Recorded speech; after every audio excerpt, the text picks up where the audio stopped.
Prime minister আপনাদেরকে পাঠাইছে সেটা একটু সরি কাছে দিস তো কাছে দিস ওকে কষ্ট দিয়ে গেলাম না না না কোনো কষ্ট না ধন্যবাদ হ্যাঁ আসি আমার মনে হয় না আর কষ্ট না অনেক সব ইয়ে পেয়ে গেছে বাইরে আরো আছে ঝামেলা পড়ে গেছে আমি যাই হোক কষ্ট দিয়ে গেলাম না না কোনো কষ্ট একটু বসেন দরকার আছে কি একটু যদি আপনার সময় মতো একটু বসেন আচ্ছা ঠিক আছে আসলে গতকালকে আমাদের যেখানে প্রোগ্রামটা ছিল সেখানে প্রধানমন্ত্রীর একটা প্রোগ্রাম ছিল। যখন প্রধানমন্ত্রী জানতে পারলেন যে এখানে একটা ওয়েডিং প্রোগ্রাম আছে, তিনি তার প্রোগ্রামটা সংক্ষিপ্ত করে আমাদের জন্য তাড়াতাড়ি সেখান থেকে বের হচ্ছিলেন। ঠিক সেই সময় আমি ওখানে ছিলাম, হাফ অ্যান আওয়ার ধরে আমি তার জন্য ওয়েট করছিলাম যে আমি একটু তাকে দেখবো, কারণ কালকে দিনটা আমার জন্য স্পেশাল একটা ডে ছিল। আর আমার স্পেশাল ডেতে হচ্ছে আমাদের মাননীয় প্রধানমন্ত্রীর সাথে আমার দেখা হবে। শুধু দেখা হয়নি, উনি আমাকে দোয়া দিয়েছেন এবং আমার হাজব্যান্ডের কথা জিজ্ঞেস করলেন যে সে কোথায় দেখা করবে। যখন বললাম যে সে এখনও পৌঁছেনি, তারপরে সে দোয়া দিয়ে তারপর চলে গেলেন। আর আমাদের মাননীয় প্রধানমন্ত্রীর সাথে কালকে আমার স্পেশাল ডেতে দেখা হলো, এর থেকে তো বড় খুশি কিছু আমার আর নেই। আজকে আবার হঠাৎ করে তার পক্ষ থেকে একটা গিফট আসলো আমাদের জন্য। এই অনুভূতিটা আসলে আমি বলে প্রকাশ করতে পারছি না। সবচেয়ে বড় সবচেয়ে ওকে বলেন একটু যখন পিএম আপনাদের প্রোগ্রামটাতে ঢুকলো প্রোগ্রামে ঢুকে না, প্রোগ্রামে তো পিএম আসেনি, পিএমের প্রোগ্রাম ছিল, পিএম যাচ্ছিলেন তখনই আমার সাথে পিএম এর দেখা। প্রেক্ষাপটটা বলবেন, আপনি কোথায় ছিলেন, পিএম কোন দিকে ছিলেন? বললাম তো, বলেছি। আচ্ছা, এখন ব্যাপারটা হলো যে এই যে প্রধানমন্ত্রী আসলেন এবং প্রধানমন্ত্রীর পক্ষ থেকে গিফট আসলো, ব্যতিক্রম কিছু মনে হয়েছে কিনা, বা আপনার ফ্রেন্ড সার্কেল কেউ এগুলো জিজ্ঞেস করেছে কিনা, বা এই দিক থেকে কেউ কিছু বলেছে কিনা যে প্রধানমন্ত্রীর সাথে সাক্ষাৎ হচ্ছে, বা প্রধানমন্ত্রীদেরকে কি বলেছে, এরকম কিছু বলেছে কিনা, এরকম কোনো বিষয় আসছে কিনা আপনার? বিয়ের মতো একটা স্পেশাল ডেতে একজন কনের সাথে একজন আমাদের দেশের প্রাইম মিনিস্টারের সাথে দেখা, এটাই তো সবচেয়ে বড় স্পেশাল জিনিস। এর থেকে তো বড় স্পেশাল হতে পারে না। ঠিক তার পরের দিনে আজকে আমার বাসায় তার পক্ষ থেকে একটা গিফট এসেছে। এখন সেটাও তো আরো অনেক বড় কিছু।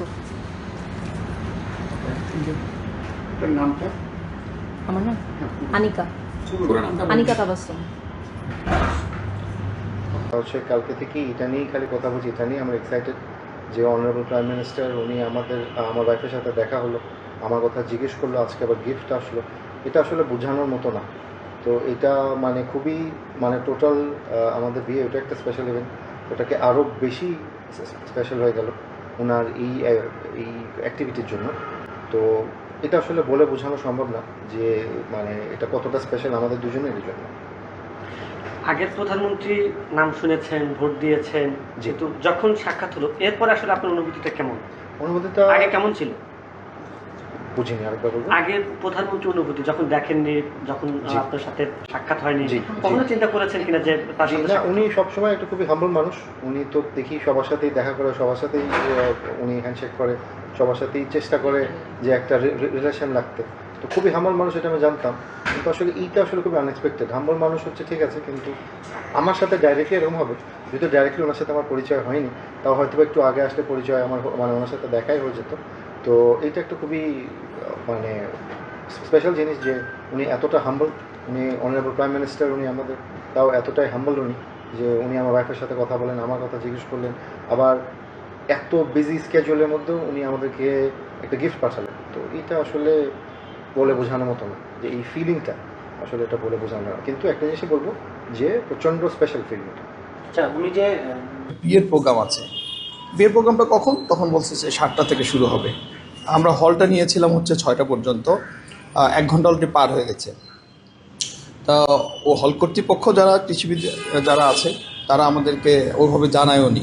প্রাইম মিনিস্টার প্রোগ্রাম মনে করেছে যে প্রাইম মিনিস্টার প্রোগ্রাম কীভাবে আর জানাবো, তাকে হয়তো সাহস করেনি বা কিছু একটা। পরে আমরা এটা প্রাইম মিনিস্টার কানে দেওয়ার সঙ্গে সঙ্গেই আমাদের 3জন মন্ত্রীর বক্তব্য ছিল এবং প্রশ্নোত্তর পর্ব ছিল প্রায় 1.5 ঘন্টা। এই অনুষ্ঠানটা উনি নির্দেশ দেয় যে মন্ত্রীরা শুধু বক্তব্য দিয়ে, কিন্তু প্রশ্নোত্তর পর্ব হবে না। এখানে আমরা 1.5 ঘন্টা শেষ হয়ে গেল।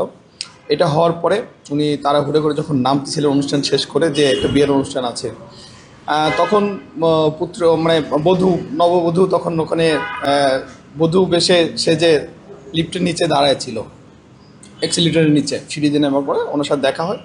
দেখা হওয়ার পরে কি বলবে আর, যে দাঁড়ায় আছে, ও বিয়ের অনুষ্ঠান আমরা গেলে শুরু হবে, এই জন্য তাকে একটু দুঃখ প্রকাশ করে বলে যে আমাদের অনুষ্ঠান দেরি হয়ে গেল। এটা বলার পরে ওরা তো মানে একজন প্রাইম মিনিস্টার তাকে দুঃখ প্রকাশ বা বলতেছে, তো উনি এটা শুনে ওনারা খুব হয়েছে। যাই হোক, এটা আবার অনলাইনে প্রচার হওয়ার পরে মাননীয় প্রধানমন্ত্রীর দৃষ্টিগোচর হয়েছে। হওয়ার পরে আজকে উনি আমাকে বলেছে যে যেহেতু একটা বিয়ের অনুষ্ঠান, তুমি একটা গিফট আমাদের পক্ষ থেকে দাও। সেই গিফটটাই দিয়ে গেলাম, আর সেটাই দিতে আসছি। আপনারা তো বাকি তো সব জানেন, এটাই।